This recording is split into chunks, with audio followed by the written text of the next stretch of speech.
Hello, and welcome to Wellness Shots with Jewel. Today, on this episode, we have Dr. Sabatino with us. Dr. Sabatino is the director of a vegan plant-based health lifestyle education and fasting health retreat center that is located in Deerfield, Florida. Welcome, Dr. Sabatino. Hi, Jules. Thank you for having me today, and hello to everybody out there. It's always a pleasure to have you here. So tell our viewers a little bit about yourself. Well, my training originally as a physician is as a chiropractor, but I also went on to medical school where I did research in neuroendocrinology, cell biology, got my PhD from Emory University School of Medicine. I was on the faculty of medicine at the University of Texas and was involved in some of the landmark studies on calorie restriction and aging, which have now become a big part of intermittent fasting and people, looking at all of that. But I have been running centers like the one I'm at now for over the past 40 years. So I've lived as a plant-based physician and practiced as a plant-based physician over 40 years. Raised 5 children that way. And the center that I'm at now is a live-in residential center called Balance for Life in Deerfield Beach, Florida. And it is a place where people can come, have a plant-based diet. It's non-SOS, no salt, oil, sugar. It's very clean. But it's also one of the few places in the world where people can do water-only fasting. So it is also a water fasting facility. So we have education, lectures every day, fitness programs that include walking, pool classes. We do stress management with yoga and Tai Chi. And as I said, we have a beautiful plant-based food program. So that's kind of in a nutshell what I've been involved in this center the last 3 years. But I've been doing this over close to 40 years. I feel so fortunate I was able to visit you right before the pandemic hit. You came with your mama. I know you came with your mother. That was lovely. Yes, it was a great lecture. I love your lectures. So talking about this pandemic, what is your view on this? Well, this is the elephant in the room. We can't go anywhere without discussing this. Look, the important point of this is that, and I want to right up front highlight all of the healthcare workers that have put their lives on the line to really deal with this, because there are some really dedicated people helping people with very severe repercussions of this. But the truth of the matter is this virus, as many coronaviruses are, there's at least 7 coronaviruses that we know of. 4 are related to the common cold. 1 is related to SARS going back to 2002. 1 is related to MERS, M-E-R-S, which was around 2012 or so, and then the current COVID-19 problem. So these corona-like viruses usually come from animals and wind up with an intermediate host ending up in the human population. And they all stem very much from problems with factory farming and these wet markets of Asia, China, where you have these animals stacked on one another or trafficked, and then their blood and their feces and their urine is mingling, and people are slaughtering these animals, and things are splashing and jumping. And the truth of the matter is, if we stop just dealing with all of the animal product consumption and factory farming, we wouldn't see these viruses in the human population, number one. So nobody really addresses that clearly in the narrative. We need to stay plant-based. That's what we are doing best at. We need to learn this lesson that these creatures are teaching us, which is to leave them alone and don't factory farm them and don't slaughter them and don't eat them. And you'll find there's a lot less of that in the human population. That being said, this virus is very contagious, but not really extremely deadly unless people have what we call comorbid conditions like obesity, or high blood pressure, or heart and lung disease, or even diabetes. So the interesting piece is, if you are eating in a plant-based manner, you also have all the tools to eliminate all of those morbid factors. You will eliminate obesity, you'll reverse diabetes, you lower blood pressure. So, staying in a plant-based manner eliminates the morbid conditions that make this worse, and also prevents the virus from spreading to begin with. So, I mean, we have a narrative that wants to keep focusing on, drugs that are going to fight the virus, the war on this virus. We're looking at who's going to come up with the first vaccine, which will probably wind up being quite deadly and irritating to the population, instead of looking at the cause, the way it spreads, and what we can do in lifestyle to support health and the immune system. So we also know that fresh air, we know that sunshine, for example, vitamin D has a huge impact on activating white blood cells that help in the immune response. We also know that sunshine and vitamin D activate what are called defense programs, like chorocidin, different defense proteins that the body also produces.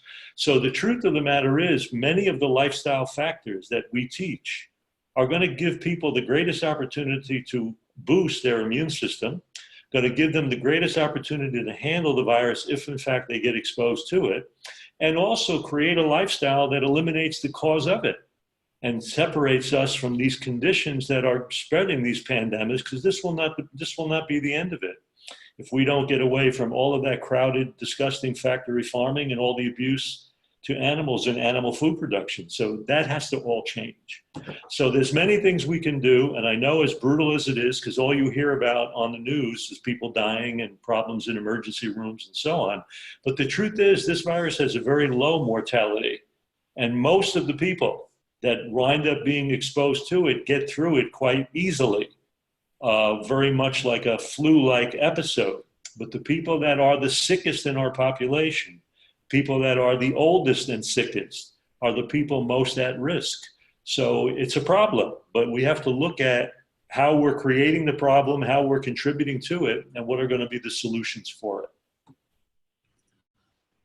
So I don't know if you want to go into it a little bit about you mentioned the vaccine. If the vaccine is going to be created, would you do it for yourself? No, I would definitely, I would never do, if I haven't done a flu shot ever. I never recommend vaccines. None of my children were vaccinated. So the bottom line is, there's problems with the vaccine industry. People don't realize this. And in fact, there are suggestions in previous flu vaccines that many times, for example, this virus mutates quite successfully. So if you go into a lab now and you try to create a vaccine against this organism, by the time there's another exposure, that organism probably will be somewhat different. And injecting people with this vaccine may actually make them more prone to the damaging effects in the future. We've already seen that. There was a study in England where one flu vaccine from a previous year was put into the population, and then the next flu season, the people that were vaccinated were much worse off when they were exposed to flu again, to viruses again. So it can compromise the body. Look, they're trying to do what's called herd immunity. There's two ways to do it. You either expose more people in the population so that they produce antibodies against whatever the body's being exposed to. And we've been doing that since the beginning of man. I mean, we're encountering organisms all the time. So the body's constantly reacting to that. Or you can try to inject some form of the viral, genetic material, have the body make antibodies to it. The problem is vaccines are absolutely toxic. So, not only do you put a fragment of the virus, but you have things like thimerosal, you have formaldehyde, you have a whole series of what are called adjuvants and preservatives that are being directly put right into the bloodstream. I mean, think about this. If you encounter the virus now, you've got what? Mucus linings, you've got skin, you've got tissue, and before anything gets into the bloodstream. So the body has all of these natural barriers and protections to try to work its way through whatever it gets exposed to. Now you come along with some toxic vaccine that you're going to bypass all of those barriers and inject it directly into the bloodstream. Not in my body and not in the bodies of my children. It's not going to happen. And so I don't recommend that approach. Now, I know that many people would call me crazy for saying that, but the truth of the matter is the data on vaccine injury is very real. They can create a compromised population. And to me, in a situation like this, I think people taking the precautions to boost immunity, have some exposure to the virus that allows them to naturally produce immunity, is going to be something that will probably be in the best interest of the population as we go forward. Thank you. I have collected some questions here from my viewers and followers. Okay. So I'm just gonna go over some. And I think this question, which was actually asked for someone asked me to ask the doctor on my prior wellness shot, but I think it might relate to what you just said. The person is asking about multiple chemical sensitivities and environmental allergies. And she says the plant-based doctors speak about healing a lot of problems, but so far I haven't heard any mention these issues. Again, multiple chemical sensitivities and environmental allergies. Well, you see, when you look at allergy, understand what an allergic response is. And again, there can be a difference between allergy and sensitivity, but let's make it simple. The immune system is designed in the body to recognize everything that is us and everything that's not us, what we call self and non-self. So if you encounter an infection, your body has to make a spot decision. Is that me? And if that's not me, what do I need to do to protect me against what's not me? So the body has a way of creating fever, creating action and symptoms to try to get rid of these organisms. If we take that into a chemical assault, or we take that into a pollen, or we take that into anything in the environment, it's kind of a similar process. The body's trying to make a judgment. Is this a natural, normal part of the organism? Or do I have to create some response to kind of fix that? But what happens with allergy is many times you get abnormal responses to things that do not pose a major threat. Like, for example, if somebody's allergic to strawberries is really not a major threat to the human organism, but the body's reacting like it is. So something has gone off in the integrity of the organism when you have those sensitivities. Now, chemicals in the environment can be toxic. So if you have a reaction to something like nicotine or some other chemical toxicity, you can make the argument that that's probably a wise thing. The body's reacting to something that could possibly hurt it. But generally speaking, when we talk about plant-based living, and we even talk about water fasting, those things can actually help the body reset chemical sensitivities and allergies. I've seen it many times in fasting, where people come in unbelievably reactive to certain things, go through a fast, and after that, they can roll around in fields of those things without a reaction. So the system has been rebooted, rebalanced, it's been reset. So the truth of the matter is, sometimes because of stress, poor food, chemical input, all of those lifestyle factors, you can actually make the body more sensitive allergically to things going on in the environment. But what's intriguing is many times if you watch people with allergies, things that they were reactive to at one time in their life, they may not be reactive to down the road. Things change. So those sensitivities even change. So they're a byproduct of something that's going on routinely. And there's always going to be a immune response, an endocrine response, a neurological response to all immune responsiveness. So sometimes by balancing those systems with proper diet and lifestyle factors, the body will become less sensitive to things that it was reacting to dramatically before. But if it's an overwhelming situation, sometimes you have to identify some of those things, and you may have to remove it from the lifestyle of that person for some period of time so that the nervous and immune system and endocrine system can find the balance point. So if I have somebody really problematic with certain foods, there may be the need to take that food away, but the food is really not the problem. The body is the problem.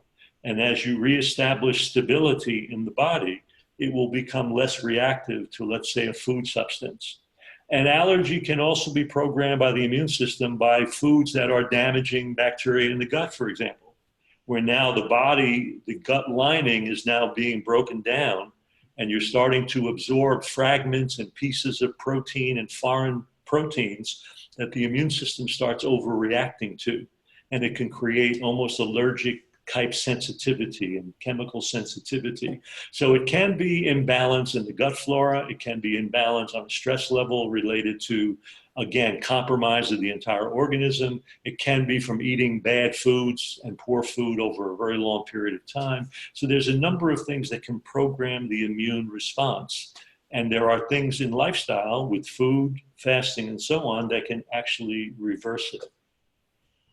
Wonderful. So there was actually another question and I think this is a good transition to it. How does fasting change the gut microbiome? That's a phenomenal question. And the answer to that is there's not a lot of knowledge of how it does that, actually. Actually, a lot of studies need to be done. There is a suggestion that in short-term fast, there is a reorientation of the biota, the microbiota, in a very healthy way, meaning that you're getting more organisms that support the integrity of the bowel. They're producing the short-chain fatty acids that help the gut lining, just the way plant-based foods do. But the impact of longer-term fasts on the gut flora, we don't have a lot of information on that.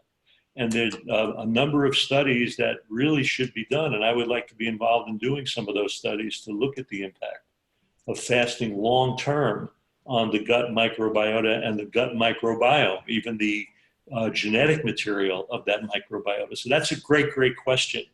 But I think initially we find that the fasting will heal leaky gut. It'll heal the lining of the gut. It helps support healthy bacterial change in the gut, organisms that are more supportive.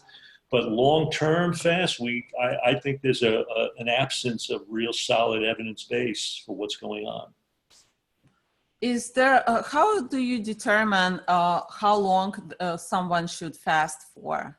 Many times that's determined by the time that the individual has. They'll come in and say, I have this amount of time. Sometimes we can evaluate that if they're coming in and they're leaving it open-ended. You can evaluate it by looking at their responses, by looking at blood work, by looking at chemistries of various kinds. So you can evaluate it that way. For the most part, people come in with a limited time frame, and then we will subject them to a fast depending on the time they have. And one of the standards of care is that we typically will have them stay at the centers at least half the amount of time that they fast for refeeding. But if you got a longer fast, you're looking at sodium levels, you're looking at hydration, you're looking at a number of things, and they will all go into helping you make a decision whether that fast needs to be broken now or should continue. But for the most part, people have a limited time frame, and we work around that. Is there any conditions that people should never do the water-only fast at home with? Well, it's not only conditions. For me, we don't fast people on medication as a rule, with the exception of hormone replacement. So if you were taking a thyroid hormone or a reproductive hormone, we typically allow people to still fast with those. But for people that are on more conventional medications for high blood pressure, diabetes, whatever, we typically, at least I don't typically fast people on medication. They have to already be off of those meds. Generally speaking, we don't typically fast people with eating disorders because it's a psychological component, and not eating is really easy for anorexics. It's eating that's the problem. So we don't want to get lost into the game of not eating with them. And the other thing is certain advanced forms of cancer, especially when it has metastasized. I'm not a big proponent of fasting people with metastatic cancer unless it's been localized to an area outside the primary site, maybe in a lymph node or whatever. But if you're starting to get full body spread of cancer, I don't see the point. I will be very careful fasting nursing mothers. I don't really recommend it as a rule. We're not fasting people with diabetes, juvenile diabetics, people like that.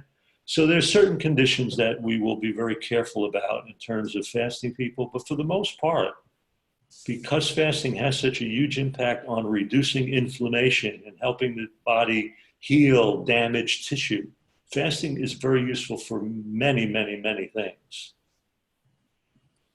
Thank you. So there was a question, how hard is it to get into your retreat, and what are the shortest stays that you offer?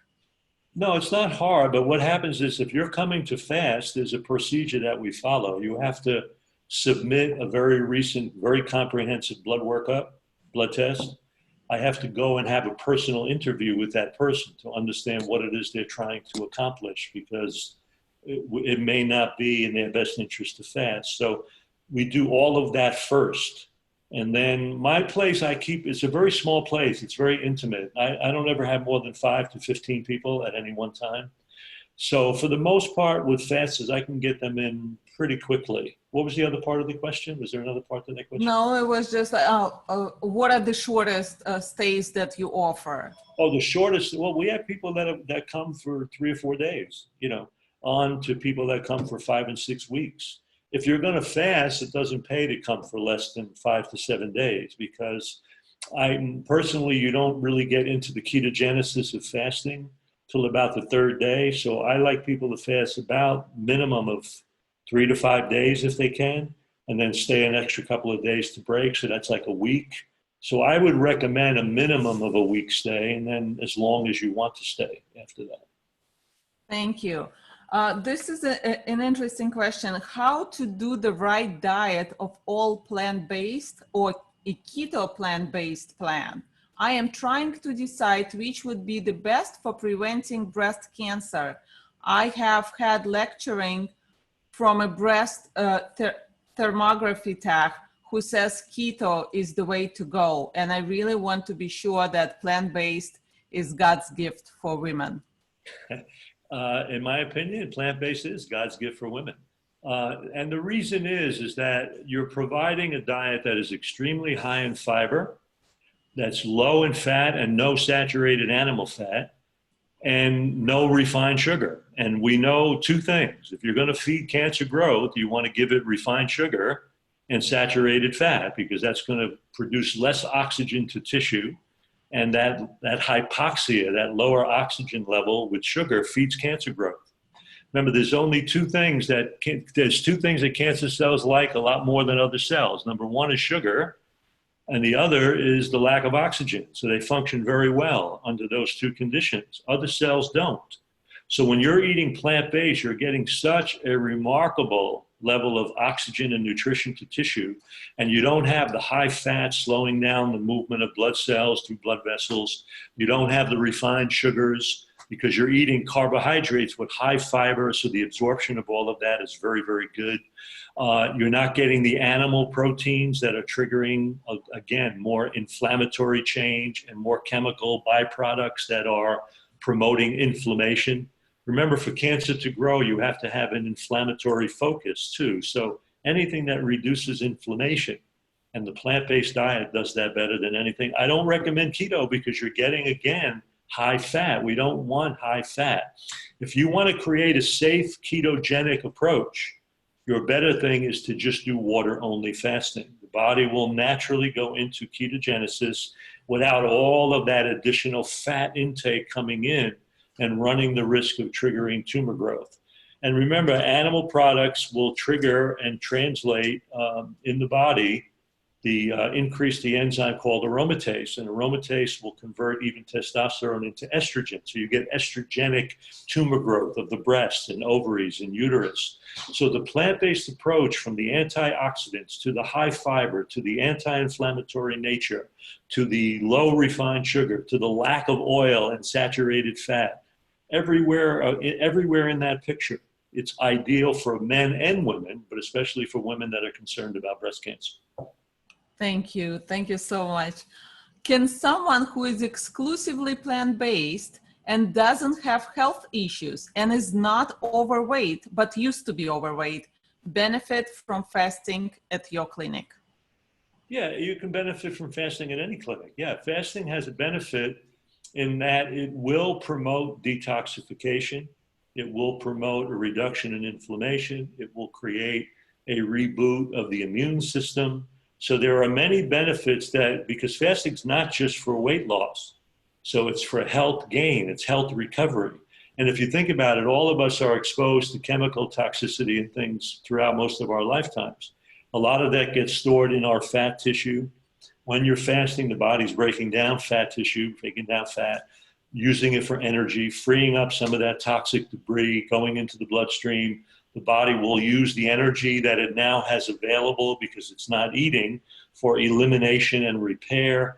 And there's even a process that goes on at a cellular level where enzymes that are triggering repair and rejuvenation are turned on when the body when you take food away. So you go into a maintenance and repair rather than a growth and development stage. And so, yeah, anybody can benefit. And again, it may be a way to just get back on track with an eating plan. It may be a way to take a little break in the action, step back from all of the things that are normally going on in our lives that are diverting us from making healthier and better choices. Fasting is also a mindset. You know, it's got to put you into an emotional state that's very introspective. So it's a very mindful state. So it's also been used to help people with addictions and compulsive disorders because it gets you to a place of evaluating your life, even more importantly and pointedly, to make healthier change. So fasting can be just the thing that gets you a jump start to get on a healthier way of living. So all of that is a benefit of fasting.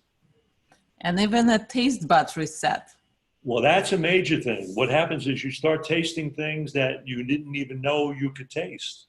And there is an improvement of taste sensitivity. You know, I always say it, people will come off a fast, they'll have a piece of plain romaine lettuce, and they will go for an hour, oh, this lettuce, oh, this lettuce. Oh. They're tasting things that they couldn't taste before. And that's very important because when you lose taste sensitivity, you're then seeking a lot of these processed foods that have all of this salt, sugar, and garbage added, and it reinforces addiction and craving of those very foods. The beautiful thing about improving taste sensitivity is you start tasting the nuances in the simplest things that you're eating. So it's mind-blowing how much it turns you on to want to eat all these plants. It truly is. Thank you so much, Dr. Sabatino. Last question, how can our viewers connect with you? Well, this probably the best way is I have a website, drfranksabatino.com, and I just want to make a point. On there, I have some free information there too, but there is a link on the homepage to a very very extensive program I did on obesity and weight loss for people that are really suffering with food addictions and all of that. And it's called Lean for Life. It was moderated by Chef AJ. I did it with her team, but it's all of my content. And it's an unbelievable program of 13 modules. So if you know anybody suffering, and I mean this, with obesity and weight issues, and we even know now that people with weight issues, in the presence of the COVID situation, the viral situation now, people with weight issues are 6 times more likely to end up in an emergency room from viral exposure if they're obese. And so we're looking at what can you do to really make that change. So on that, drfranksabatino.com, they can access that program, and I recommend it. And I have other videos there and articles there they can just look at, download, whatever. That's probably going to be the best. And then there's balanceforlifeflorida.com, which is the website for the retreat, and that has all kinds of blogs and information about the retreat itself. So those are 2 places that they can access me. Thank you so much. And I'm so looking forward to your new article in the coming up issue of... I just got it today. It just came. I did a whole thing on fasting, so it's a lovely article. I got to go check my mailbox. Yeah, go check your mail. I just got mine today, so it's out there. So great. Thank you so much for joining us on Wellness Shots with Jewel. We usually stream them live on in Plant Superpowers Facebook group on Wednesdays and Fridays, and we made the exception for you for Dr. Sabatino today and unfortunately the Zoom did not cooperate, but this is going on YouTube, social media, and into my mailing list. Thank you so much. Thank you.